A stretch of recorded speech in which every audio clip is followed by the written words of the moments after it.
Donc on a la chance d'avoir avec nous Jean-Marc Charel, qui est donc vice-président de France Rhin, Renaud Sanouj, qui est chef de service névrologie de l'hôpital Bicêtre, Jean-Louis Touraine, que je ne présenterai pas, Édouard Sage, qui est chirurgien thoracique et transplantation pulmonaire à l'hôpital Foch, et André Le Tutour, donc, qui est vice-président de la fédération Transhépat. André, je te passe tout de suite la parole pour que tu nous donnes les points d'aspérité du manifeste par rapport au thème de la table ronde qui est transplantation et don du vivant, comment optimiser le recours. Merci Olivier. Déjà, je voudrais remercier les collègues qui ont participé avec moi. Est-ce que vous m'entendez bien? Oui, d'abord je voudrais remercier les collègues dont les noms s'affichent sur l'écran, qui ont participé avec moi aux travaux d'entretien avec différents professionnels de la transplantation, que ce soit du foie, du cœur, du rein, notamment. Donc, alors c'est avec aussi un peu d'émotion quand même que j'interviens devant cette assemblée, qui est un lieu magnifique, prestigieux. Si on m'avait dit il y a un peu plus de 3 décennies que je serais intervenu à l'Académie de médecine, j'aurais pris ça pour un rêve, mais c'est bien réel. D'ailleurs, le professeur qui m'a greffé il y a bientôt 32 ans est absent, mais j'ai pris son siège. Voilà, c'est pas que je veux le conserver, mais j'en ferai une photo pour lui dire, ben voilà, c'est le malade qui a pris la place du professeur. Voilà, ça c'était pour l'anecdote. Et je remercie bien sûr toutes les équipes médicales parce que bien sûr sans vous on ne serait pas là. On a la chance quand même, c'est vrai en France, de bénéficier d'une médecine de pointe. Hein, on la critique parfois, mais c'est quand même voilà, une médecine qui est performante. Dans le cadre de mes activités, je reçois souvent des appels, des mails, notamment de ressortissants des pays d'Afrique du Nord, notamment du Maghreb, qui n'ont pas cette chance, qui ont beaucoup de difficultés. C'est toujours dramatique de voir que des personnes ne pourront pas bénéficier d'une transplantation et on connaît l'issue. Alors notre table ronde, bien sûr, on va parler un petit peu de transplantation. Alors on a dit ce matin, plus de prélèvements pour plus de greffes, bien évidemment. La transplantation est liée, bien entendu, au nombre de greffes. Mais peut-être avant de parler de transplantation, je voudrais parler quand même d'un sujet qui est aussi important, c'est le sujet de la prévention, parce que j'estime qu'on n'en parle pas suffisamment. S'il y avait peut-être plus de prévention, ben d'abord on éviterait peut-être que certains patients en viennent à la greffe, ou tout au moins retardent la greffe. Et notamment en matière de prévention, il y a un exemple, n'est-ce pas Jean-Marc, qui est l'exemple de l'insuffisance rénale chronique. On voit bien un petit peu l'évolution dans le temps quand même d'une dégradation un petit peu de la situation, notamment en matière d'insuffisance rénale. Jean-Marc.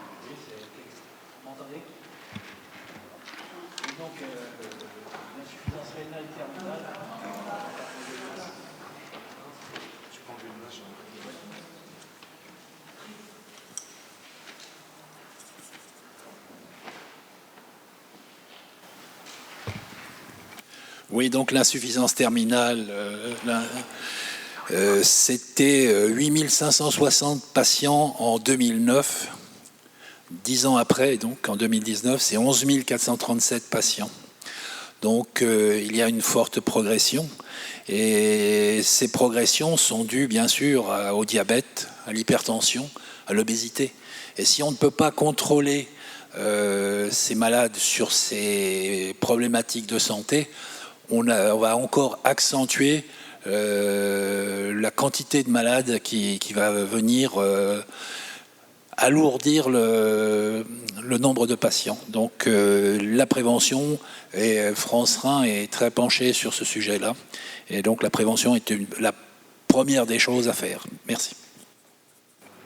À la prévention, bien sûr, mais d'abord obtenir aussi des greffons, je dirais, de qualité et apporter toute sécurité, bien sûr, aux receveurs que nous sommes.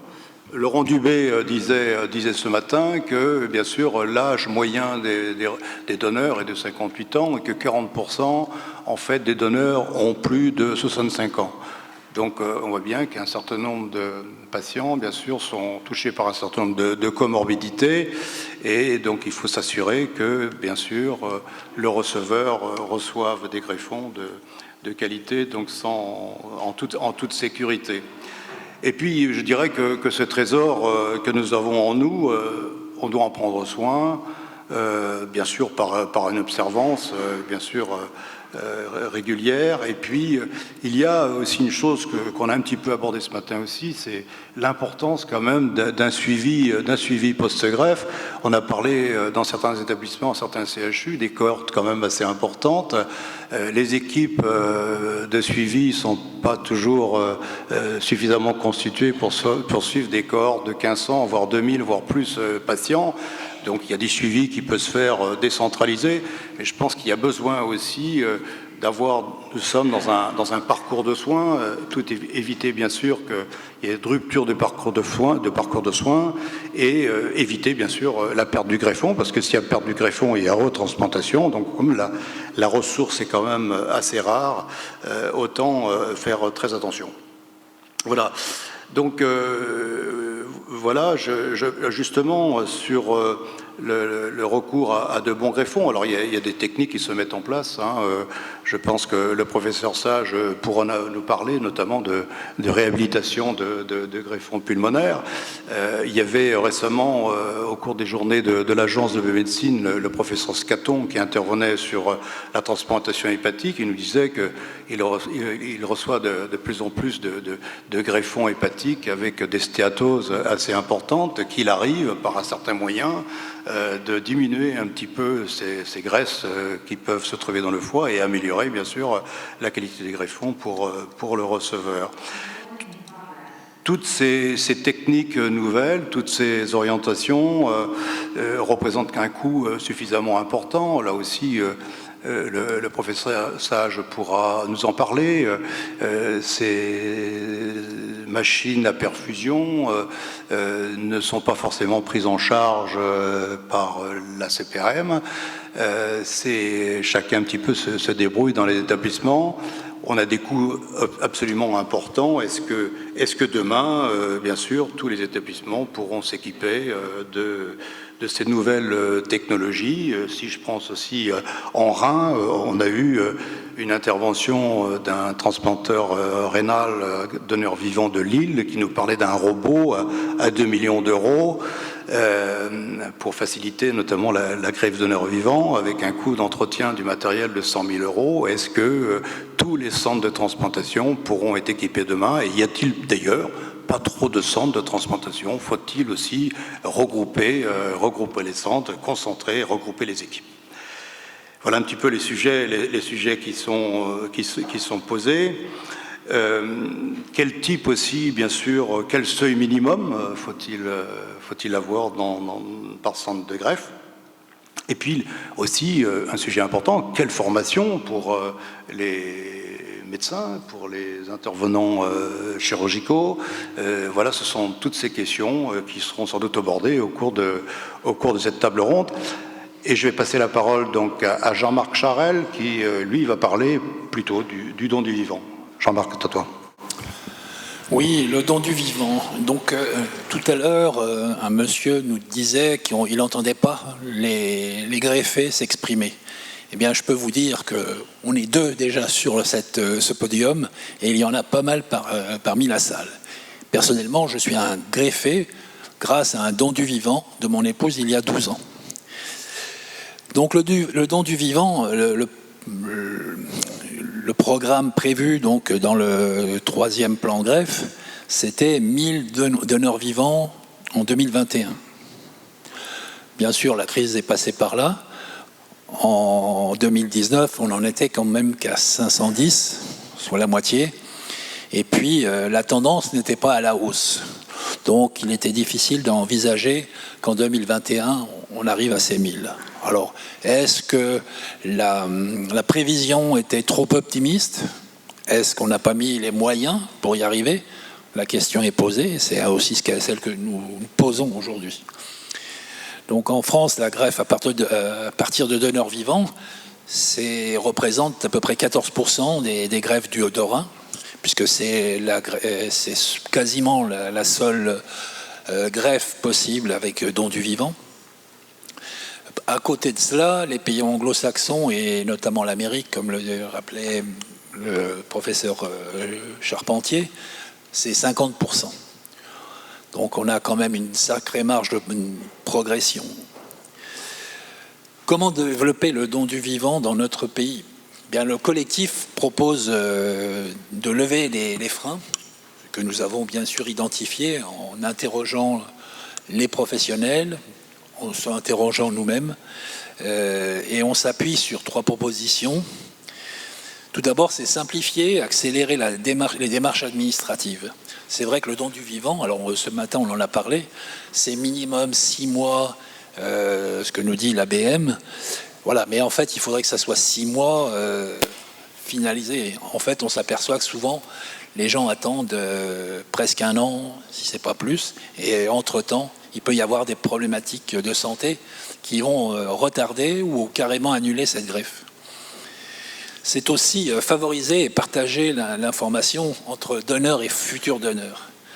Je pense que c'est aussi ça, notre travail en tant qu'association, c'est de réunir ces donneurs et puis les confronter aux futurs donneurs pour leur faire prendre conscience de ce qu'est ce geste, qui n'est pas si handicapant que ça, qui peut faire peur bien sûr, mais les risques sont quand même très limités.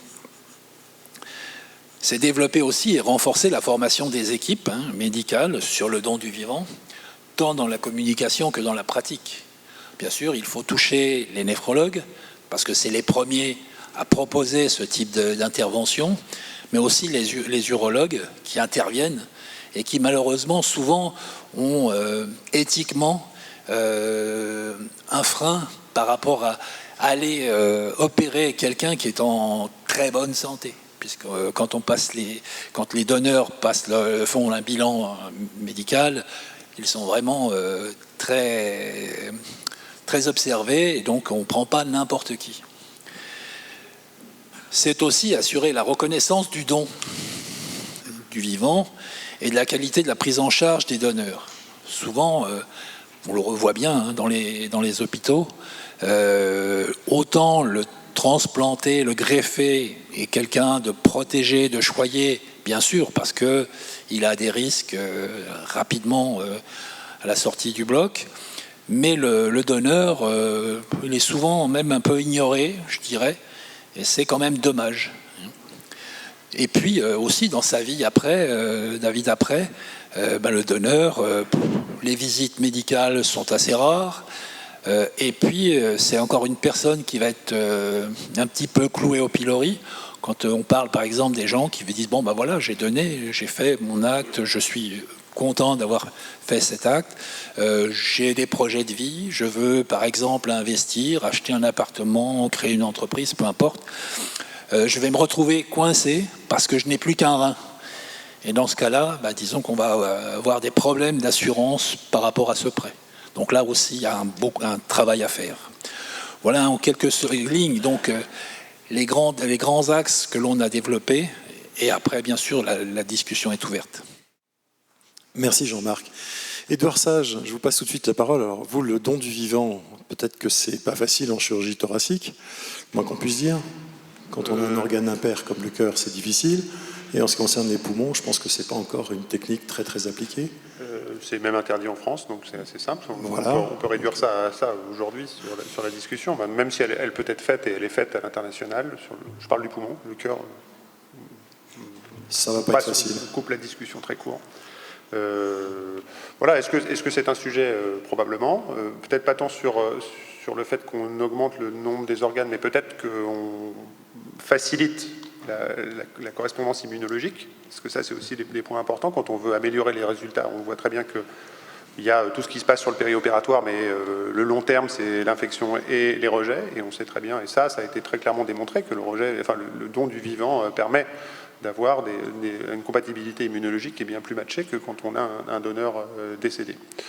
Voilà, après sur le poumon, j'irai pas beaucoup plus loin parce que oui, ça marche très bien. C'est des interventions chirurgicales qui pour le coup sont très lourdes parce qu'en général, c'est pas un seul donneur qu'il faut, c'est deux.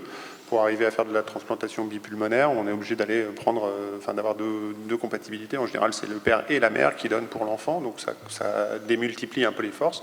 Je pense qu'aujourd'hui en France, pour le poumon en tout cas, on a suffisamment de choses à travailler avant de réouvrir cette boîte de Pandore qui a été faite à une période en France très compliquée pour plein de niveaux.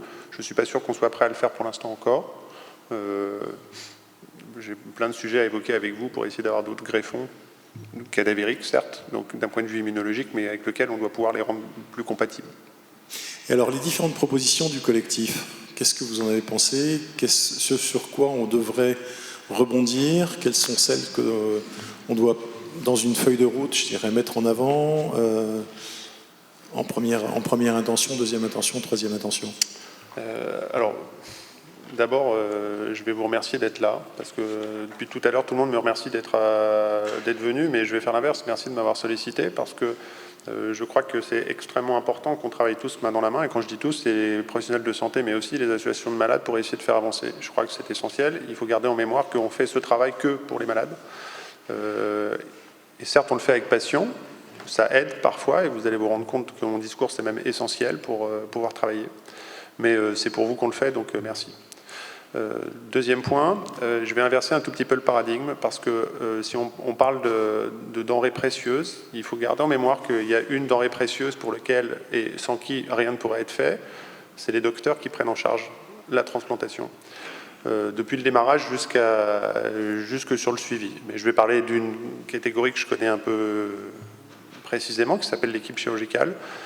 Et si demain on n'a plus de chirurgiens pour faire la transplantation, en fait, on pourra avoir autant de donneurs qu'on veut, on aura pu faire ce qu'on veut dessus et le gros travail aura été fait, et la transplantation, elle ne progressera pas. Et ça, l'Agence de la biomédecine a pris en considération ces choses, parce que jusqu'à maintenant, c'était un appui certain aux équipes de prélèvement, aux coordinations, et les équipes de transplantation par l'Agence de la biomédecine, on avait des réunions, on travaillait et plein de choses, mais elles étaient un peu oubliées dans la souffrance qui était la nôtre.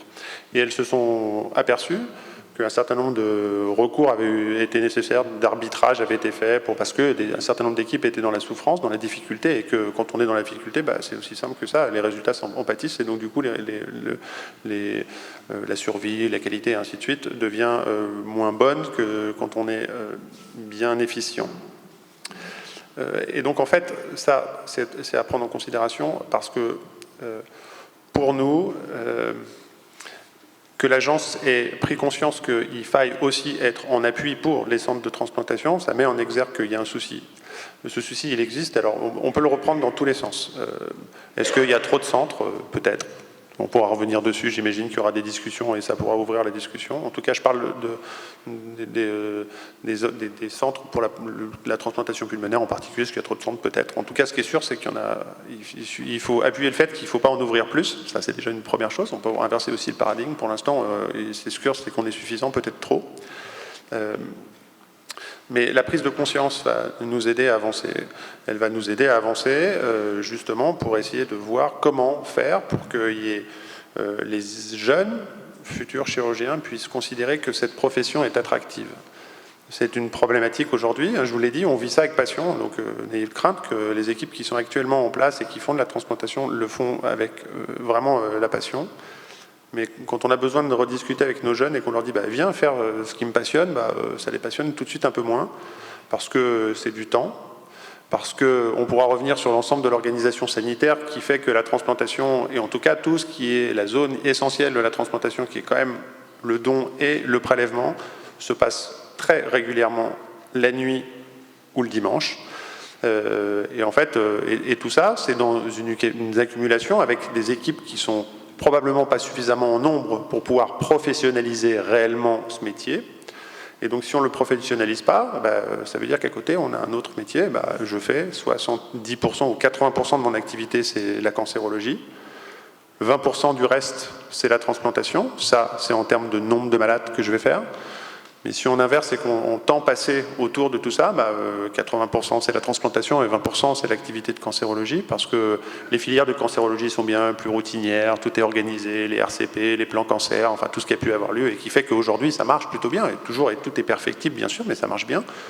Il faut peut-être qu'on en vienne un peu vers cet objectif aussi autour de la transplantation, pour justement définir les moyens nécessaires pour qu'une équipe ne soit pas en souffrance pour pouvoir faire cette activité. Que quand on a passé une nuit blanche, on ne soit pas obligé de continuer à faire le programme, que quand on a une transplantation qui tombe et qu'on n'a pas la possibilité de pouvoir décaler dans le temps, parce que par définition, les organes souffrent quand à partir du moment où on va les prélever, faire en sorte que le programme ne s'annule pas, que les équipes soient là, qu'on ait des équipes dédiées qu'ils soient, enfin tout, en fait, on peut reprendre tout le chaînon, et je pense qu'il va falloir le refaire, en fait, si on veut vraiment faire progresser. Parce que je vois dans votre manifeste, on dit trouver des financements et avoir des financements pour les machines de perfusion. En fait, on pensait, et je vous remets sur ma casquette transplanteur pulmonaire, les responsables du groupe de transplantation au sein de notre société savante, qui est la Société de chirurgie cardiovasculaire thoracique. On a travaillé, on a fait des essais cliniques, on a obtenu en fait assez rapidement des financements en définissant, on a une enveloppe aujourd'hui qui nous permet de dire que la perfusion pulmonaire, alors selon quelques rigueurs, nous permet d'avoir un remboursement à hauteur de 30 000 € qui couvre parfaitement la prise en charge de ce surcoût. Mais on s'est dit, génial, une fois qu'on va avoir ça, la perfusion d'organes va prendre un essor, et tout le monde, et toutes les équipes vont pouvoir l'utiliser. En fait, non, parce que certes, on a le financement, mais si le financement et si l'organisation ne suit pas, et si on n'a pas les équipes pour pouvoir aller prendre plus d'organes, si on n'a pas la possibilité de le faire, en fait, les machines, elles restent dans les placards, elles ne sont pas utilisées, le consommable, il est là, il périme, et puis il reste un certain nombre de centres qui pour le coup ont pris en main le dossier, pour lequel ça reste quand même une spécificité et une priorité d'établissement. Quand je dis priorité d'établissement, ça ne veut pas dire qu'on ait les moyens, ça veut dire que les équipes médicales sont à mesure de dire je stoppe mon programme de cancérologie, je leur décale, je réorganise les choses demain, après-demain, je viens travailler le week-end pour pouvoir faire le cancer que je n'ai pas pu faire. C'est ça dont on est en train de parler, c'est pas autre chose. Il y a que ces équipes-là qui font réellement la perfusion d'organes et qui vont réellement augmenter le pool de greffons. Donc en fait, on en revient à une chose, c'est de se dire, et c'était une des choses que j'avais évoquées dans le manifeste, c'est de se dire, n'avons-nous pas trop d'équipes pour faire de la transplantation d'organes? N'avons-nous pas les moyens d'essayer de restructurer un peu les choses? Ne pouvons-nous pas le faire? C'est une question ouverte, je n'ai absolument pas la réponse. Je l'évoque avec vous à haute voix, des choses que j'avais en tête depuis un certain nombre de temps. Probablement qu'on a le moyen de faire différent, mais ça veut dire qu'on repart de la base, qu'on redéfinit réellement de pourquoi un prélèvement est fait de façon nocturne. Ça, c'est une vraie question. Quand on le redébricole, on se dit, en fait, comment est-il possible d'avoir une équipe de chaque organe à un instant T, n'importe où en France, sans que ça mette le bazar dans l'ensemble des équipes, parce que c'est pas organisé comme tel. C'est simple, la nuit, en général, les blocs opératoires tournent moins. Je ne dis pas qu'ils ne tournent pas, mais ils tournent moins sur des gardes d'urgence. Les équipes, c'est assez facile de les trouver. En général, on est dans notre lit. Et puis ce qui est un peu la même chose le dimanche, c'est-à-dire que si c'est pas heure ouvrable, on est en vie familiale. Et donc c'est pour ça que c'est de la simplicité d'accès aux équipes pour pouvoir obtenir l'ensemble des ressources nécessaires et compétentes pour pouvoir le faire. Et si les choses étaient organisées correctement, si quand on mettait un patient avec un donneur d'organes au bloc opératoire et qu'on avait les moyens pour pouvoir le faire parce qu'on a un bloc dédié, parce qu'on pourrait le faire, on pourrait faire ça à n'importe quelle heure du jour et la nuit. J'ai été travailler pour pouvoir avoir les galons universitaires et académiques. On a besoin de sortir un peu de notre fac d'origine, tant mieux. Je suis même sorti du pays, j'ai été voir au Canada comment ça se passait. Les équipes sont organisées un peu différemment. Je dis un peu différemment, c'est pas complètement différemment, mais un peu différemment.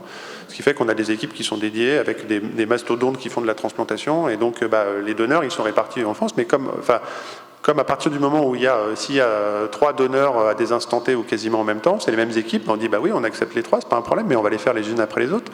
Et donc en fait, l'organisation se fait pas tant par le site donneur que par les équipes de transplantation qui vont pouvoir venir et se déplacer à un instant T. Et donc on parsemait, ça m'est arrivé de partir 48 heures sans jamais revenir à la maison en disant voilà, j'ai fait le Canada, le Québec, 1, 2, 3, 4 donneurs comme ça, et puis on les mettait dans l'avion, on mettait dans la glace, et puis ça repartait, et puis les transplantations étaient faites par d'autres équipes. Mais c'était une organisation qui était bien différente. Je vous avoue que j'étais parti pour savoir à Toronto comment on pouvait faire 5 greffes dans un week-end, de poumon, je parle, 5 greffes dans un week-end dans un poumon. Ça c'est un truc qui m'intrigue, je veux savoir. je suis revenu, je sais comment ils font. Est-ce que c'est reproductible en France aujourd'hui? La réponse est non. Donc je suis revenu un peu déçu de ça, même en me disant, si on veut faire ça, il va falloir aller profondément réorganiser le système autour du don, mais aussi autour des équipes et autour de la transplantation. Donc je suis ravi d'être là parmi vous pour essayer de voir comment on peut faire avancer, comment on pourrait imaginer faire. Parce que tout le reste, des machines de perfusion, oui, je peux vous en parler. J'ai pas du tout prévu de vous parler de ça parce que c'est en général, j'ai jamais eu la chance encore d'être sur l'estrade de l'Académie de médecine. J'aurais bien aimé l'être aussi de façon officielle par mes pairs autour de ce qui a fait mes galons et de la perfusion d'organes, mais je ne crois pas que ça soit réellement l'enjeu. Oui, il y a des moyens de faire. On a des machines, les technologies se développent. Pas oublier qu'on a un certain nombre d'équipes qui travaillent dessus. Il y a plein de moyens de faire à partir du moment où c'est pas que des moyens, c'est qu'une organisation autour de ça et faire en sorte de restructurer les choses et de considérer que la transplantation n'est pas une chose annexe et que c'est pas un deuxième métier qu'on a tous et une deuxième compétence. Je ne suis pas sûr qu'il faille professionnaliser et faire des équipes qui ne fassent que ça, mais l'organiser correctement avec des filières qui disent, pendant une semaine, tu n'es que transplanteur et tu as tous les moyens pour faire, accès et ainsi de suite, ça serait pour moi génial. Merci beaucoup. Ça rejoint un certain nombre de points dont on a déjà parlé ce matin, sur la pertinence du nombre de centres en particulier, sur la cohérence à mettre autour du système, sur un chef d'orchestre à retrouver au niveau national et à tous les échelons de la chaîne de décision, et ces points-là sont déjà contenus dans le manifeste, donc je pense qu'il va falloir faire une information forte et du ministère et des ARS et de la présidence pour faire en sorte qu'on puisse déclencher les choses dans ce sens-là. Vous vouliez rajouter quelque chose? Oui, parce que je suis désolé, j'ai oublié dans mon long monologue qui était le mien, la formation des chirurgiens préleveurs. Je ne parle même pas de la transplantation, mais juste le prélèvement. Il y a déjà une école qui existe, qui s'appelle le FPMO, qui est organisée depuis maintenant plus de 10 ans par Benoît Barou de la Pitié-Salpêtrière. Elle existe. En fait, ce qui manque, c'est des financements. Aujourd'hui, Benoît Barou, il se bat en permanence pour essayer de trouver des financements personnels. Enfin, je sais pas lui qui paye de sa poche, mais en essayant de chercher des fonds par les industriels et ainsi de suite. Il n'y a pas de fonds d'État dédié pour l'enseignement qui est prodigué à tous nos jeunes collègues sur le prélèvement. Ça, déjà, ça existe. Il faut juste, effectivement, qu'on appuie sur le bouton financement pérenne, organisationnel, autour de cette école. Je vous assure qu'on gagnerait beaucoup de temps et beaucoup de... Ça, c'était une de mes grandes surprises d'ailleurs, c'est de découvrir que les formations de l'ABM en particulier sont remarquablement bien faites, mais qu'elles sont très chères. Je pensais qu'elles étaient mises à disposition de toutes les équipes, et en particulier toutes les équipes de coordination. Renaud Snanouch, justement par rapport à la notion de don du vivant et par rapport à cette notion d'optimisation des dons, comment vous, en tant que néphrologue, vous voyez les choses et d'une certaine manière par rapport aux propositions du manifeste, comment vous vous positionnez par rapport à ça? Oui, tout à fait. Merci de cette invitation. J'ai un petit peu réfléchi à la question avant de venir ici. Donc, je pense que ça a déjà été mentionné. Quand moi, je vois... toutes les semaines des candidats aux dons, donc des gens qui viennent pour donner un rein à leurs proches, et globalement, les dossiers aboutissent dans un peu moins d'un cas sur deux. Et quand je réfléchis finalement aux obstacles qui font que la procédure n'aboutit pas à une transplantation, on a d'une part les contre-indications médicales pour le donneur, et ça je crois qu'il ne faut pas transiger là-dessus. C'est-à-dire, il faut pas les élargir. Je pense qu'elles vont être... Il y a un groupe de travail qui va peut-être les réactualiser, mais il est hors de question, je dirais, de faire prendre des risques aux donneurs pour augmenter le nombre de transplantations. Et je dirais que de ce côté-là, il y a déjà des consensus qui ont été émis, ils vont être actualisés, et je pense que ça, c'est des règles qu'on ne doit pas transiger. En ce qui concerne des contre-indications chirurgicales, finalement, elles sont assez rares. Moi, pour ne citer que l'hôpital du Kremlin-Bicêtre, il y a une équipe de chirurgiens urologues qui est extrêmement motivée pour le prélèvement, pour la greffe à donneur vivant. Et je dirais que quand ils sont tout à fait compétents, le robot aide à faire des prélèvements et des greffes qui sont contre-indiqués ou qui ne sont pas réalisables avec une autre technique. Donc l'élément technologique est un élément important. Mais je dirais que quand ils disent non, c'est que c'est non. Voilà. Après, on peut toujours avoir recours à une équipe, je dirais, qui fait un plus gros volume de donneurs vivants, mais finalement, je pense qu'il y a des limites qui sont un petit peu indiscutables et il faut probablement, là non plus, pas aller trop loin. En ce qui concerne l'aspect chirurgical, donc la professionnalisation, oui, parce qu'il peut y avoir des équipes qui sont réticentes, hein, ça, oui. Le regroupement, moi, je suis un petit peu plus réticent, parce que 1 + 1 ne fait jamais 2. Et je pense qu'il y aurait un peu trop de gens qui seraient contents qu'on fasse des regroupements. Et dans ces regroupements, je ne suis pas sûr qu'on gagnerait en capacité. Il y a des exemples.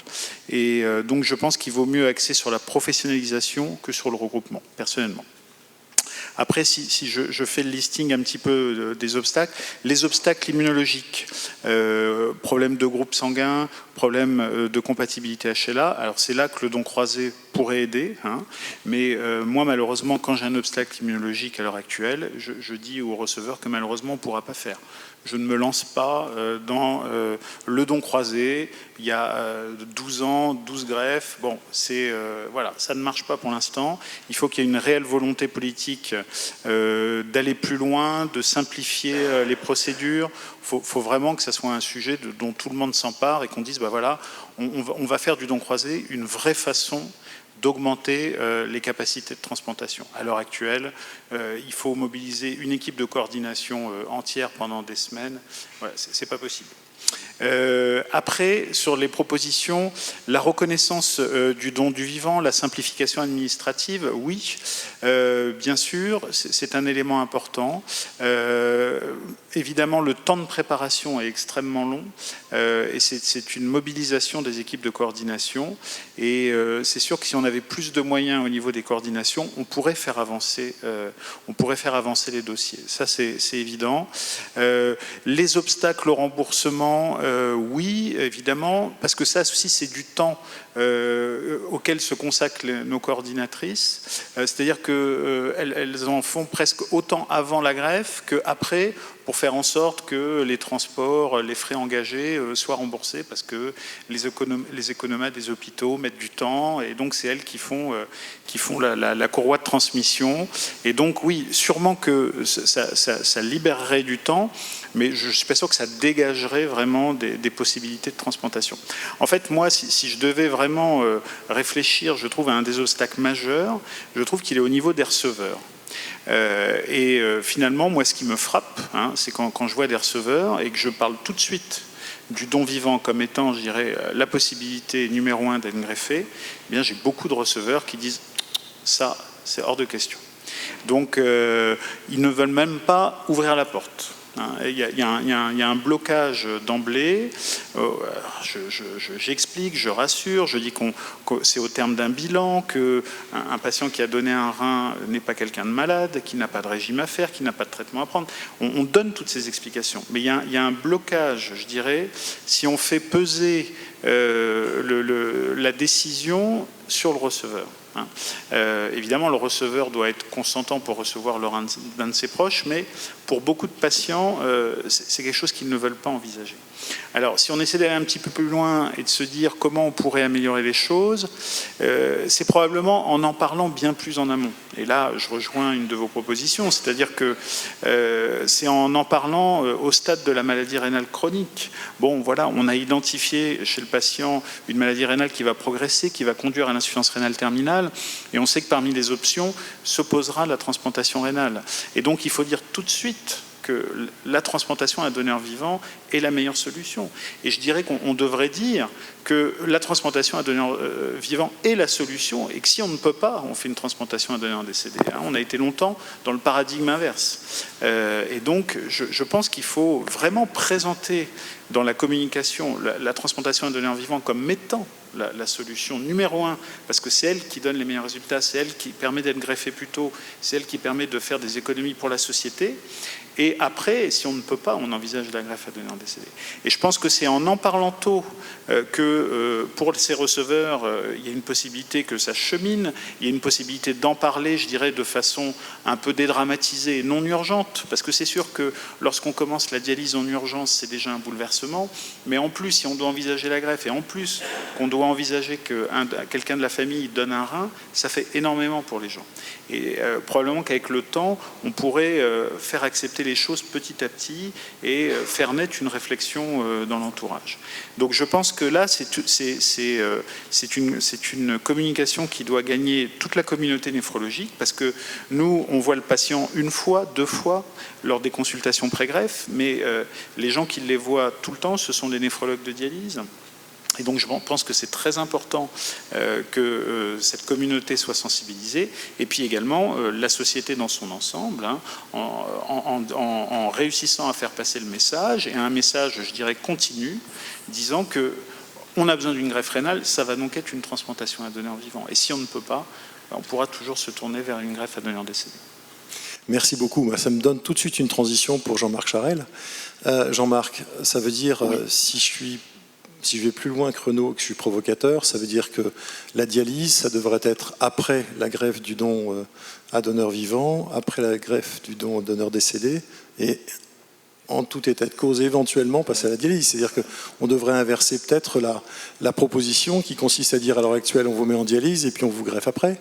Premier point, donc c'est ma première question, c'est peut-être un peu provocateur. La deuxième, c'est...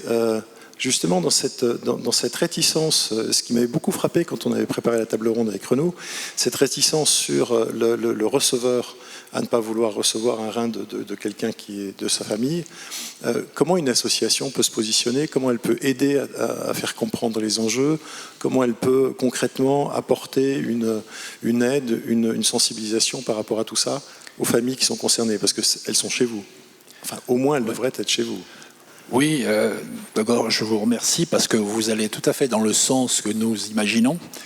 C'est que le don du vivant doit être la première proposition qui doit être faite, et puis ensuite aller sur le donneur décédé.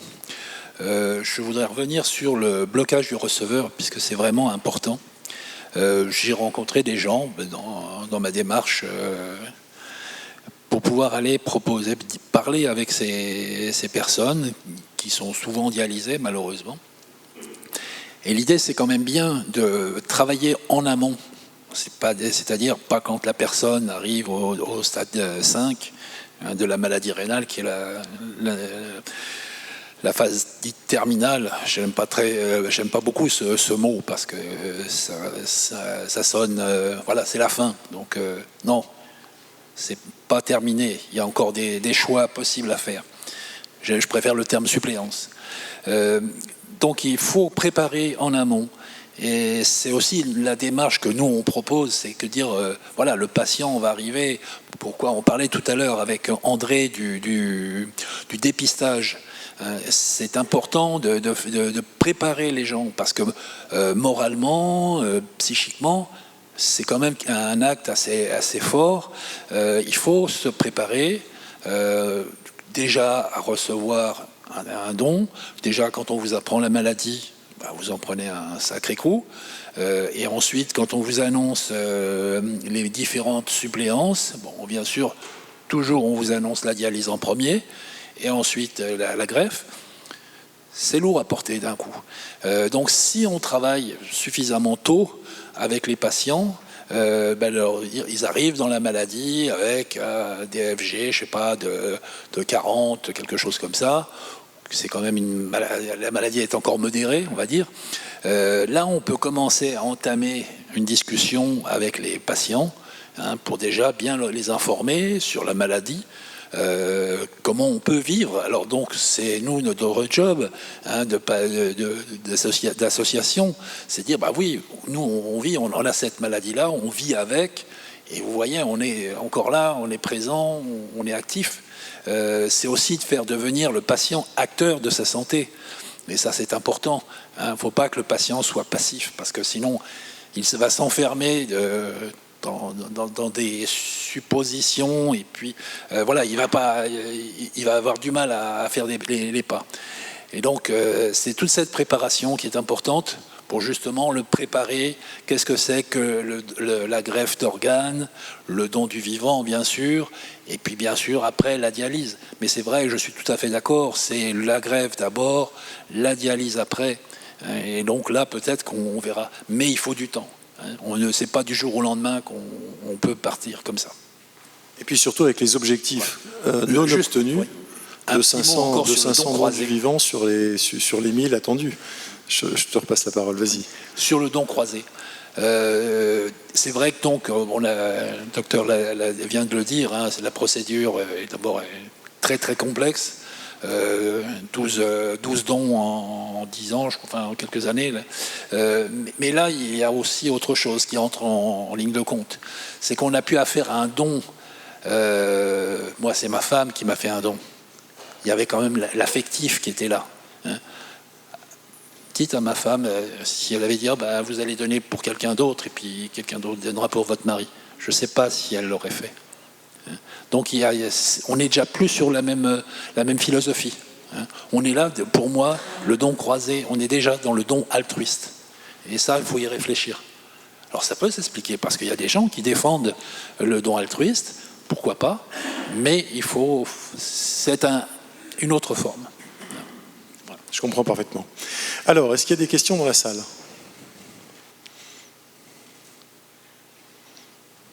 Une question. Vous vous présentez. C'est pas une question. Vous savez pourquoi je vous pose la question de vous présenter ? Parce que comme on est en... Oui. Je me présente. Frédéric Gauthier. Moi, j'étais responsable chirurgical de l'équipe de transplantation hépatique pédiatrique de Bicêtre. Donc, apporter une information sur quelque chose qui n'est pas peut-être directement à l'ordre du jour, qui était le don parent-enfant pour le foie en pédiatrie. Avec simplement quelques remarques C'était notre expérience ancienne, mais elle n'a pas sensiblement différé. Le don parent-enfant est la façon exclusive de greffer dans certains pays comme le Japon. En France, même pour des raisons, disons, de simplicité ou d'efficacité chirurgicale, le partage des greffons hépatiques entre adultes et enfants, dans lequel on a été d'ailleurs largement précédé par les Italiens, permet de considérer le don parent-enfant comme deuxième hypothèse. Ensuite, il ne faut pas oublier que chez les enfants, il y a aussi une question de poids. La plupart des enfants greffés sont de très petits enfants pour des maladies congénitales. Et on sait que quand le rapport de poids entre donneur et receveur excède 7, on court au-devant des ennuis. Il faut donc réussir à les laisser grandir en attendant. Donc, ça explique cette attitude générale. Ensuite, l'expérience a montré 3 choses. Premièrement, pour que tout se passe bien, il faut que les 3 équipes concernées, l'équipe de prélèvement qui est une équipe de transplantation hépatique adulte, l'équipe de transplantation de l'enfant qui est une équipe de pédiatrique habituellement, bon, pour celle-là, il n'y a pas de problème, s'entendent très bien aussi avec la 3e équipe, ce sont les parents. Nous n'en avions jamais fait chez des familles monoparentales, donc il faut aussi que les 2 parents et les 2 équipes, que tout ce monde-là s'entende. Après, je crois qu'il faut très certainement reconnaître le parent qui donne, mais il ne faut pas oublier non plus de décerner le premier prix du meilleur second rôle aux parents qui ne donnent pas, qui a, le jour de la greffe, 2 personnes en danger de mort. Pas une seule, 2 dans sa famille. Voilà. Et puis, c'était essentiellement ce que je voulais... Si, et la 3e chose, c'est que dans les suites de ces greffes dans lesquelles le parent était donneur, le rejet peut prendre de temps en temps des résonances parfaitement psychanalytiques. On passe du rejet d'organes au rejet de donneurs, dans certains cas. Et donc, il faut être prêt à gérer tout ça. André, par rapport à ces questions et ces remarques de la greffe donneur pédiatrique, ouais.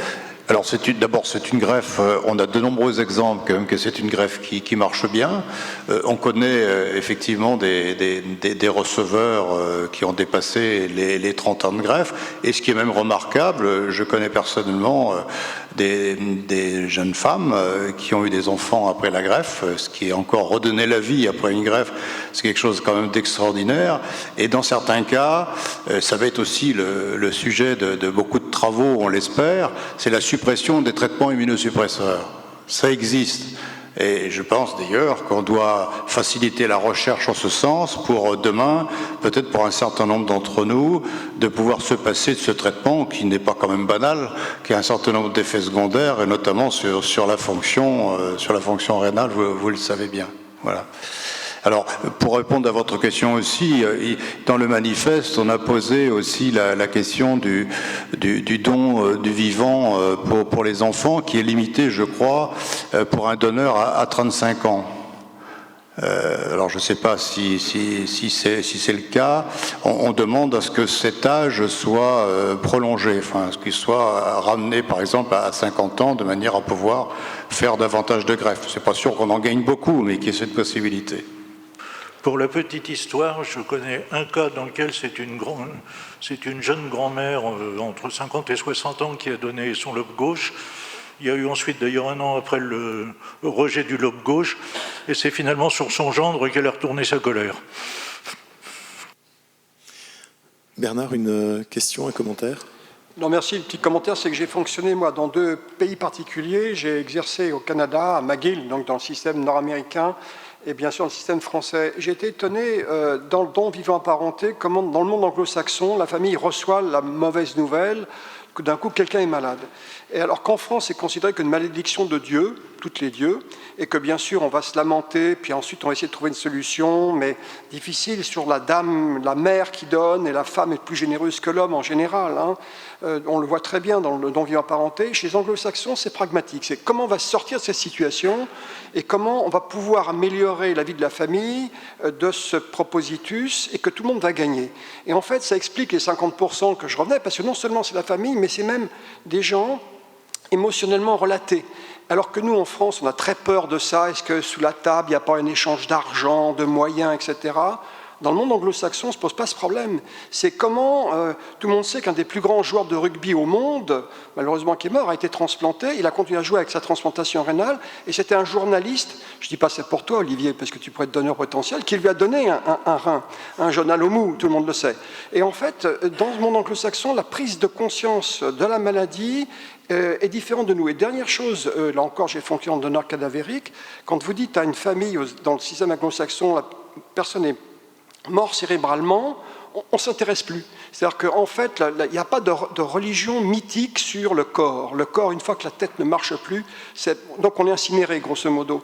Donc là, il y a toujours, c'est pour ça que c'est intéressant sur le plan sociologique et même sur le plan intellectuel, sur le plan des sciences humaines et sociales, c'est 2 approches différentes de maladie et 2 approches différentes du don. Alors, je ne dis pas qu'ils ont raison, mais c'est 2 systèmes différents et je les ai vécus, donc je peux en parler. Alors c'est intéressant parce que ça va être le sujet de notre table ronde numéro 4 sur la culture du don. Vous vouliez peut-être faire une intervention, non ? Allez-y. Hein. C'est tout autre chose, hein, pardon. Je voulais revenir à une question... Vous êtes le président de... Pierre Foucault pour vaincre la mucoviscidose, pardon. Je voulais revenir à une question qui embarrasse tout le monde, une question organisationnelle qui a été un peu abordée beaucoup abordée par M. Le Sage et M. Snanouj, la question du nombre de centres de transplantation. J'entends que c'est une question difficile, en particulier en France où ça génère des conflits sociaux très très vite. Néanmoins, si on se compare à ce qui peut être comparable, à la Grande-Bretagne, à l'Allemagne, à l'Italie, à l'Espagne, à l'Amérique du Nord, comment nous situons-nous en densité de centres de transplantation ? Je n'ai pas utilisé le terme benchmark. Je voulais le faire observer. Je commence. Ouais. je pense que l'organisation est un peu différente en fonction des organes. Vous avez bien vu qu'en fait, la volonté et les difficultés éventuellement organisationnelles peuvent être différentes entre la transplantation rénale, où ça représente des milliers de malades, et la transplantation pulmonaire, où on est plutôt à quelques centaines, et le jour où on arrivera à 500, on sera content. Donc l'organisation peut être complètement différente. Et en fait, quand on regarde le benchmark de ce qui se passe ailleurs, enfin, il y a des centres de l'Allemagne, il y a beaucoup de centres, mais il y a quand même un gros centre. Et ce qui est certain, c'est que quand on regarde l'organisation un peu partout sur le poumon, je vais parler de tout ce que je connais sur le poumon, il y a souvent un gros centre qui est leader dans plein de choses, qui permet, enfin c'est des leaders d'opinion aussi, alors ça peut engendrer un certain nombre de difficultés, mais ça n'empêche qu'il y a souvent une organisation avec des moyens qui sont donnés, plus autour de méga structures. C'est toute la question de se dire, est-ce qu'on doit avoir de la médecine de proximité pour de la transplantation? C'est une vraie question. Et, enfin, quand on l'ouvre, il y a avant la greffe, il y a pendant la greffe, et puis il y a après la greffe. Et en fait, est-ce qu'on n'aurait pas le moyen de dissocier tout ça et d'imaginer un système qui dise, parce que le avant, il est connu. Enfin, on est tous, avant d'être malade, on est bien portant, on a besoin d'avoir de la médecine de proximité. À partir du moment où on est identifié comme étant porteur d'une maladie qui va nécessiter d'une greffe, on va être référé à un centre. Est-ce que là, on a besoin d'être forcément dans la région à quelques kilomètres de ce qu'on est? J'en suis pas certain. On a quand même des réseaux qui nous permettent de dire que, enfin, voyager quelques heures en voiture. Alors je parle du pendant, et puis ensuite il y a la notion de l'après. Et l'après, de nouveau, il y a des allers-retours à faire, il y a du suivi, et donc là, les kilomètres peuvent devenir des vraies contraintes pour les patients. Et auquel cas, est-ce que la médecine de proximité, alors là on peut parler de région, plus que de proximité, mais la médecine régionale ne peut pas reprendre le dessus avec les centres, les suivis partagés, ainsi de suite, ce qui est en l'ordre du jour.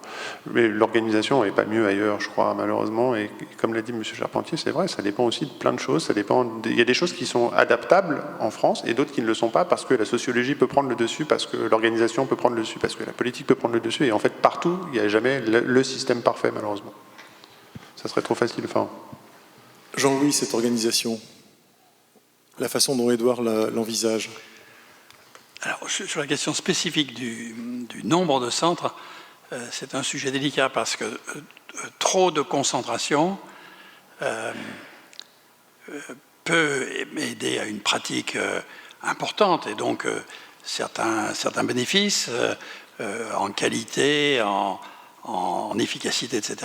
Mais l'inconvénient, c'est que ça n'irrigue pas assez le territoire, et y compris en termes de prélèvement, ça diminue les incitations. Dans une ville relativement grande, s'il n'y a pas de centre de prélèvement, il est difficile de bien organiser les prélèvements pour externaliser ensuite les prélèvements sans qu'il y ait cette incitation de proximité. Bon. Pour le reste, les organisations, moi je crois que c'est déterminant, c'est ce qui est devant nous, ça va être l'objectif de ce qu'on va faire dès demain, après cette belle réunion des assises. Oui, il nous faut réorganiser tout cela. Alors on a entendu beaucoup des éléments qu'il faut améliorer. Le vœu de tous, puisqu'on parle beaucoup des greffes de reins en termes de donneurs vivants, eh bien, même si ce n'est pas le seul, mais c'est l'essentiel, oui, ça se passe beaucoup mieux quand c'est pris très en amont, bien avant l'insuffisance rénale terminale, bien avant, quand la maladie rénale progresse, s'il y a non seulement dialogue avec le malade, mais aussi avec les membres de la famille, l'idée progresse, les gens se familiarisent avec ceci, et il y a moins cet élément est effectivement rencontré aujourd'hui fréquemment de réticence chez le receveur, parce qu'ils se sont habitués, ils en ont parlé ensemble. D'autre part, on peut, dans ces temps qui ne sont pas troublés par l'accès à la dialyse, la programmation d'une transplantation, quand on est encore avec ces idées en perspective, alors je crois que oui, on peut avoir une organisation aussi pour une réflexion familiale sereine, où tous les éléments peuvent être dits, parce qu'il n'y a pas de raison de les cacher. J'entendais, puisque tout à l'heure je vous ai évoqué le cas d'une très très rare psychologue et qui était défavorable. Et ses arguments, c'était de dire, mais on n'a quand même pas le droit de faire pression auprès des gens en leur disant que les transplantations avec un donneur vivant donnent de meilleurs résultats. Nous, bien évidemment, aucun d'entre nous ici ne veut faire pression sur aucun donneur d'aucune sorte. C'est évident, ça. Mais est-ce qu'on a le droit de cacher la vérité aux gens. J'ai le souvenir d'une famille que, dans je ne sais quelles conditions, la première greffe avait été faite avec un donneur cadavérique, et il y avait besoin d'une deuxième greffe. Et donc on a appelé la famille pour en parler ensemble.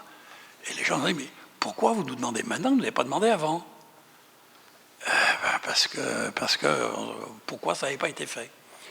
Et en vérité, ils ont en plus appris que les taux de succès et la durée de fonction de l'organe greffé étaient bien meilleurs avec un donneur vivant. Et à ce moment-là, ils nous ont même reproché, dire, mais pourquoi la première greffe, elle aurait été beaucoup plus durable, il n'y aurait pas eu besoin de refaire une transplantation. Et donc tout ceci, ce sont des éléments objectifs qu'on n'a pas le droit de cacher. Donc quand on peut en parler sereinement, c'est-à-dire relativement tôt, c'est-à-dire en laissant le temps aux gens de réfléchir, on peut dire toutes ces choses, c'est-à-dire les chiffres de succès avec transplantation de reins de cadavre, de reins de vivants, la durée moyenne de fonctionnement, etc., etc., le taux de complications pour le receveur, qui n'est pas le même, parce que la transplantation de cadavres a déjà un petit peu plus de complications, mais il y a aussi la dialyse. Le type qui attend une greffe de rein de cadavre, il va attendre X années sur sa liste d'attente pour être greffé. Celui qui a eu quelqu'un de sa famille, il est greffé vite. Alors on a parlé de 6 mois, mais ce n'est pas 6 ans. Et donc, toutes ces choses sont importantes à dire. Il faut en parler sans que personne ne perçoive une pression quelconque, mais sans qu'on dissimule la réalité. Et moi, je crois que cette organisation-là, il faut effectivement la réfléchir, et la programmer, et puis faire en sorte que les équipes, puisque c'est bien effectivement un travail d'équipe, les équipes soient renforcées et soutenues. Aujourd'hui, elles sont trop souvent un peu squelettiques et débordées par le travail pour pouvoir développer des semaines entières pour organiser une transplantation d'honneur vivant. Et ceci, je crois, est la principale des explications, pas la seule, mais la principale explication qui montre qu'il y a une différence notable entre les services, certains faisant relativement un nombre satisfaisant de transplantations d'honneur vivant et d'autres n'en faisant que très peu. Et le chiffre moyen qu'on en a en France, c'est la moyenne entre ceux des centres qui fonctionnent de façon équilibrée et puis d'autres qui en font très très peu. Et il ne faut pas les stigmatiser, ces derniers-là. Par contre, il faut organiser des réunions entre les différents services pour voir comment on peut s'organiser pour que la charge de travail ne soit pas insupportable pour cette organisation. Dernier mot, puisque c'est aussi une question d'organisation, les chaînes de dons, puisque jusqu'à maintenant c'était dons croisés, c'est-à-dire une famille A et une famille B, le donneur A donnait au receveur B et inversement. Maintenant, c'est une chaîne de dons. C'est-à-dire que le donneur de la famille A donne pour le malade B, le donneur B donne pour le malade C, etc. Et puis ça revient. Bon. Tout ceci fonctionne dans plusieurs pays. Ça augmente le nombre de personnes, donc ça diminue les risques d'incompatibilité et ça offre davantage de possibilités. Par contre, en France, on essaye de faire en sorte qu'il y ait une relative simultanéité de tout ça, pour pas qu'il y ait des désistements. Et dans ces cas-là, si c'est simultané, il n'y a pas le sentiment d'un don seulement altruiste ou le bon samaritain, comme disent les auteurs anglo-saxons, c'est-à-dire on donne pour quelqu'un d'ignoré. Oui, dans les faits, c'est pour quelqu'un d'autre, mais comme l'autre famille, en définitive, donne simultanément, le donneur a l'impression d'avoir contribué, même si c'est indirect, d'avoir contribué au traitement du malade de sa famille. Et je pense que c'est des choses qu'il faut organiser, mais je dirais qu'il y a une organisation psychologique pour le don du vivant, en plus de l'organisation matérielle. C'est important de le faire au calme et de le développer davantage, parce que sinon on n'atteindra pas les objectifs que l'on s'est donnés, qui ne sont pas des objectifs élevés. Quand on devait, en 2021, faire 1000 transplantations avec un donneur vivant, et qu'on en fera à peine 500, c'est bien parce que toutes ces questions-là n'ont pas été résolues. Et si on veut atteindre cela, il faut que ça ne soit pas du tout au prix d'une quelconque contrainte pour quiconque. Je dirais même qu'il faut aller au-delà et enlever les difficultés. On a parlé des questions d'emprunt, de suivi des personnes.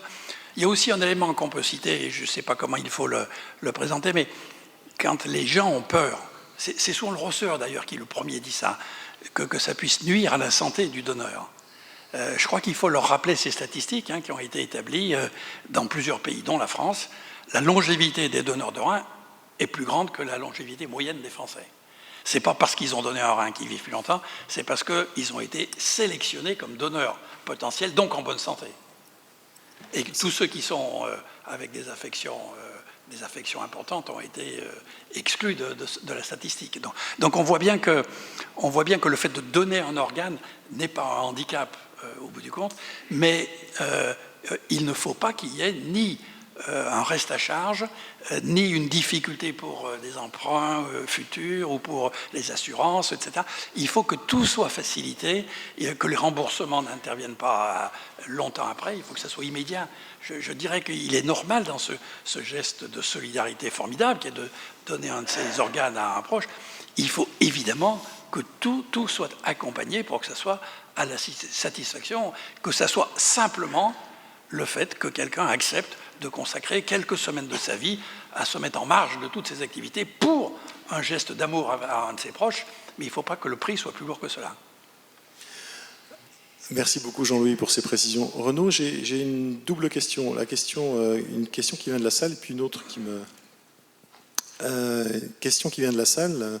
La dialyse est-elle favorisée par le fait qu'il est de plus en plus difficile de trouver un greffon ? Et ma question aussi, c'est de dire, à l'heure actuelle, on sait que c'est un poste de la sécurité sociale, la dialyse, qui est extrêmement élevé, c'est l'un des premiers d'ailleurs. Est-ce que, quelque part, il n'y a pas une réticence des professionnels à vouloir changer un certain nombre de circuits et de prise en charge, ou changer de paradigme, parce que tout ça s'est mis en place, il y a des centres lourds. Quand on voit la difficulté, par exemple, de la dialyse à domicile ou de la dialyse péritonéale pour s'implanter, on s'aperçoit qu'il y a des réticences qui sont aussi liées aux professionnels. Donc, votre avis sur ces deux points ? Oui, c'est des questions importantes, c'est des questions difficiles et parfois un petit peu polémiques. Sur la première question,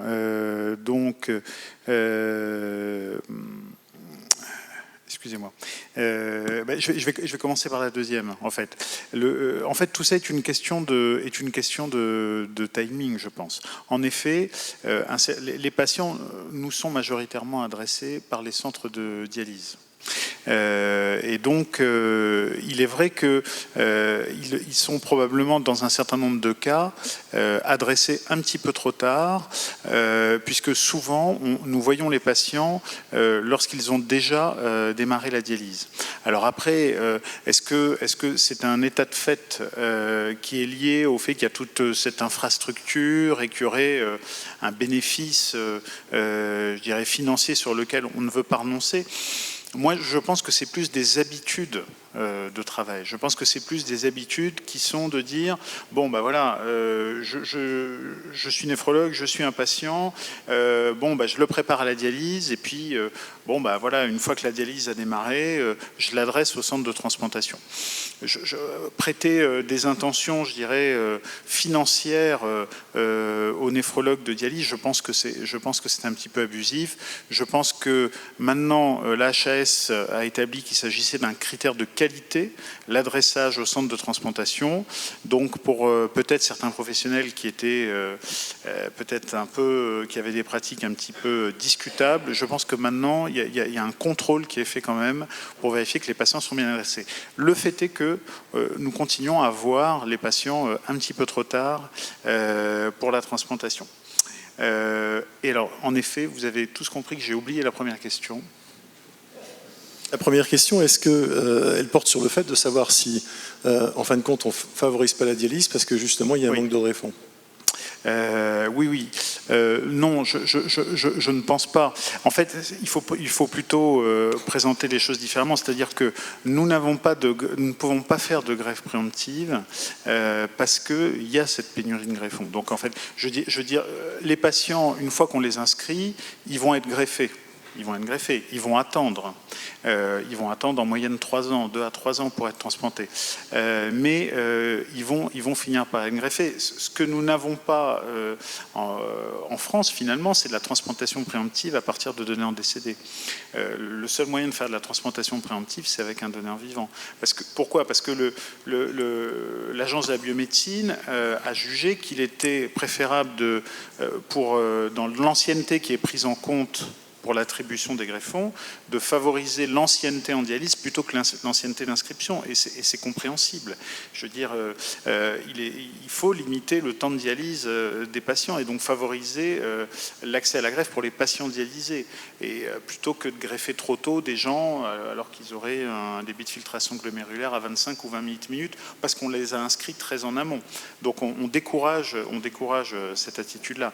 Donc non, mais par contre, on ne peut quasiment éviter à aucun patient dialysé qui n'aurait pas de donneur vivant, enfin insuffisant rénal qui n'aurait pas de donneur vivant, on ne peut pas lui éviter la dialyse. Il n'y a quasiment pas de transplantation préemptive. Merci beaucoup pour ces précisions. Une question d'Anne de Dan. On a peut-être le temps de prendre encore une autre question derrière. Brigitte et c'est Laurent Dubé. Anne de Dan, donc Fondation fondamentale. Je crois comprendre de ce qui a été dit qu'il y a une gigantesque méconnaissance généralisée et générale de ce qu'est la greffe avant, pendant et après. Pensez-vous qu'une campagne d'information grand public et ou professionnelle probablement, et d'ailleurs demeurant, pourrait permettre de lever certains de ces obstacles ? Moi, je pense que les campagnes d'information qui ont été faites, elles ont été bonnes. Le problème, c'est qu'elles sont limitées dans le temps. Et donc, je pense que si on prend l'exemple de l'Espagne, qui est un peu notre voisin comparateur, parce que finalement c'est un pays qui est tout proche et qui a à peu près la même taille et qui pourtant a des performances en transplantation bien plus importantes, je pense que la transplantation est une thématique, je dirais, omniprésente.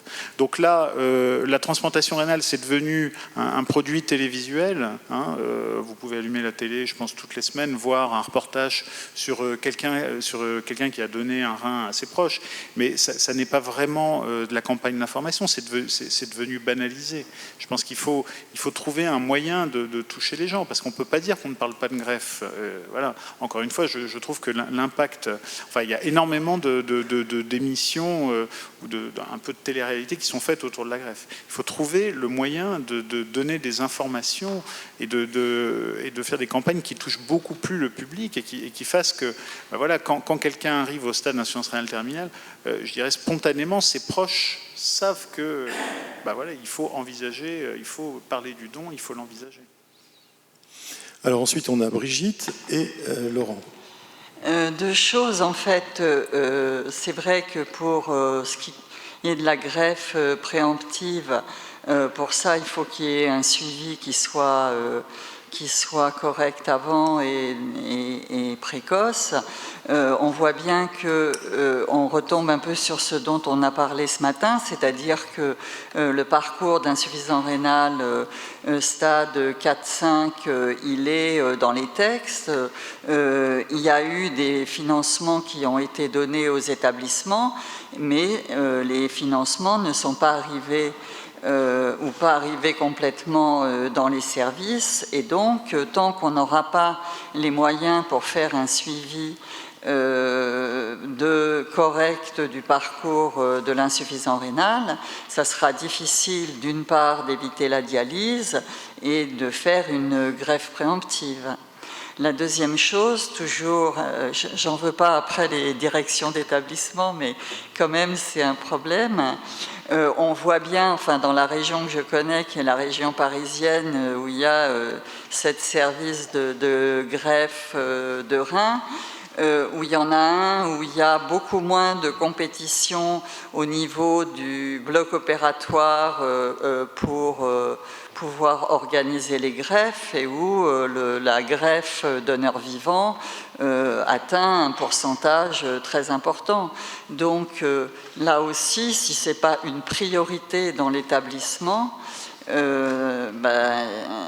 c'est certain qu'on ne peut pas développer autant qu'on voudrait cette activité.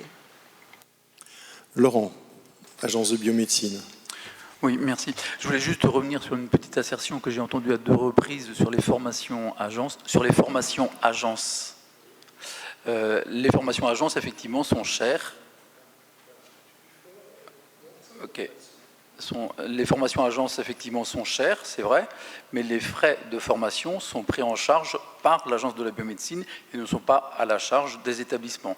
Et ça, c'est vrai pour un certain nombre de formations princeps des médecins de coordination, des infirmiers de coordination, et aussi des chirurgiens préleveurs. Il y a des formations chirurgiens préleveurs à l'agence, des formations chirurgiens préleveurs donneurs vivants qu'on va mettre en place, et ces formations, les coûts pédagogiques sont pris en charge par l'agence de la biomédecine.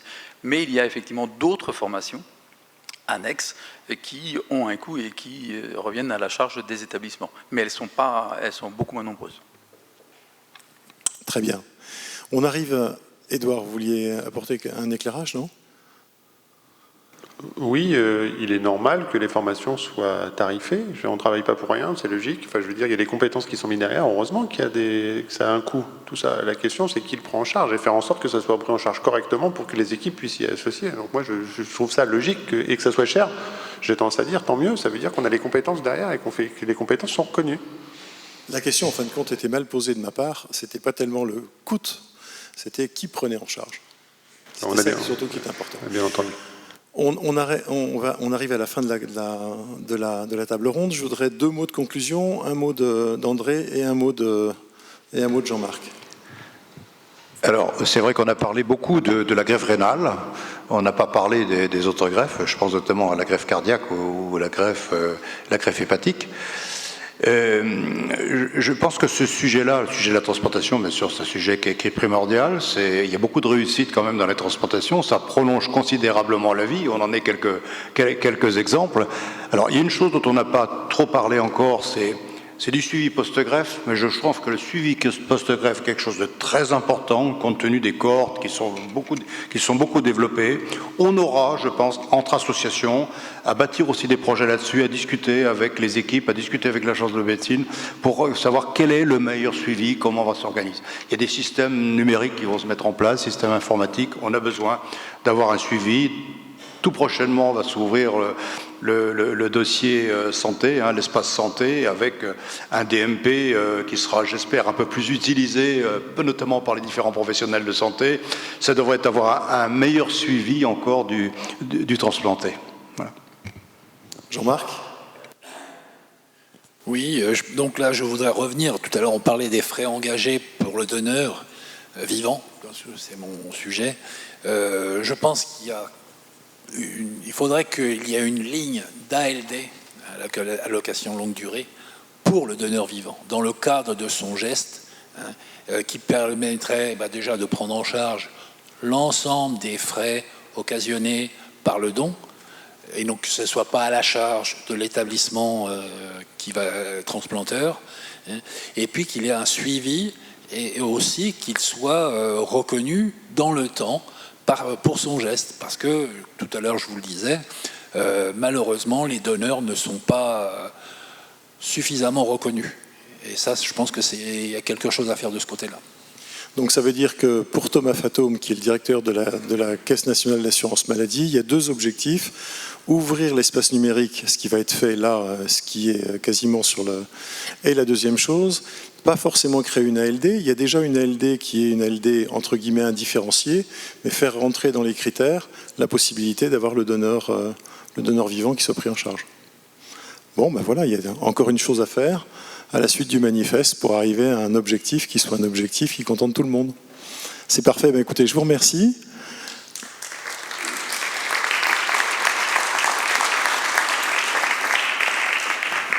Et puis je voudrais donner et puis on va passer à la table ronde numéro 4. Et avant, je voudrais donner la parole, parce que Richard disait on n'entend pas beaucoup les greffés, à quelqu'un qui est avec nous, qui est Jérôme Hamon, et qui a été greffé du visage. Et donc je voudrais justement lui donner la parole pour qu'il puisse nous parler de manière personnelle, justement peut-être de cette culture du don et de ce que ça a pu changer pour vous dans la vie. Bonjour à tous. Effectivement, je suis déjà atteint de neurofibromatosis Et durant de très très nombreuses années, j'ai bénéficié de chirurgie classique, chirurgie esthétique classique, jusqu'en juin 2010 où j'ai bénéficié de la première greffe totale de la face au monde par le professeur Lantieri, c'était à l'hôpital Mondor. Mon quotidien avant cette greffe, c'était des moqueries, des insultes, de la discrimination. Je vais vous donner un seul exemple. Je suis de province, de Bretagne. Naïvement, je pensais qu'en arrivant à Paris, on voit tout et rien. Enfin, je pensais que je passerais inaperçu. Eh bien, c'était pire qu'en province. Un seul exemple, si je m'asseyais près de quelqu'un dans les transports en commun, la personne se levait et allait s'asseoir ailleurs. Et pour les plus méchants, se levait et s'asseyait face à moi pour mieux me regarder. Grâce à cette première greffe, ça a complètement changé. Je passais totalement inaperçu. Et les seules personnes qui me regardaient, je désignais dans leur regard qu'elles me connaissaient, elles m'avaient vu quelque part. Et effectivement, elles m'avaient vu probablement dans les journaux ou à la télé, puisque notre première greffe a été très médiatisée. Et du jour au lendemain, ma vie a été bouleversée. Mon rapport avec les autres est meilleur, je parle plus, je ne m'isole plus. Voilà, je vis, je pense, une vie normale comme vous tous ici. Tout s'est très bien passé avec cette première greffe, malgré les rejets chroniques. Tout s'est bien passé jusqu'en 2017 où j'ai dû bénéficier, j'ai fait un rejet massif. Il était impossible d'attendre un donneur, donc il a fallu enlever mon premier graisson. Je suis resté 6 semaines sans visage. J'avais la tête entourée d'un bandage, je ne voyais pas, je n'entendais pas, je ne pouvais pas parler puisque j'avais eu une trachéotomie. Et est arrivé donc ce second graisson avec cet apport supplémentaire énorme, c'est Eno2Life, élaboré par la société Energina, après des dizaines d'années de recherche de Franck Zall qui est à mes côtés. Eno2Life, pour faire simple, c'est un transporteur d'oxygène qui a permis à mon graisson d'être oxygéné en permanence entre le donneur et moi. Donc mon graisson est arrivé dans un état impeccable et la greffe s'est excellemment bien passée. Et depuis, je vois moi la différence entre mon premier graisson et ce second graisson. Si je n'avais pas quelques désagréments, des difficultés d'élocution, des petites choses comme ça, je ne penserais pas à mon graisson. Je ne penserais pas que j'ai été graissé une seconde fois. Vous tous ici présents, vous ne pensez pas à la présence de votre visage. Et bien moi, grâce à Eno2Life, c'est comme vous. Je ne pense pas à la présence de ce graisson. Et là aussi, ça a tout changé, parce que malgré cet été de Damoclès que le rejet, je n'y pense pas. Et début juillet, malheureusement, j'ai fait un très rejet. Et là, c'était le coup de semence. Je me suis presque effondré parce que j'avais oublié que je pouvais à nouveau avoir un rejet.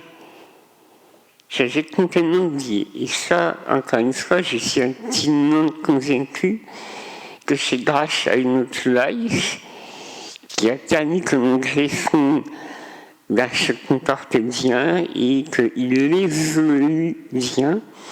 Et je crois, mais Franck pourrait mieux en parler, je crois que les derniers résultats, pour les greffes rénaux, greffes de la Sasse et greffes des nombres, les résultats sont proprement magiques, presque, parce que ça laisse un très très grand espoir pour tous les patients en attente de greffe.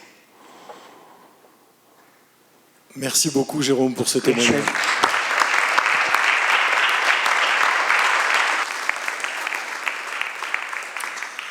Messieurs, je vais vous demander de regagner vos places.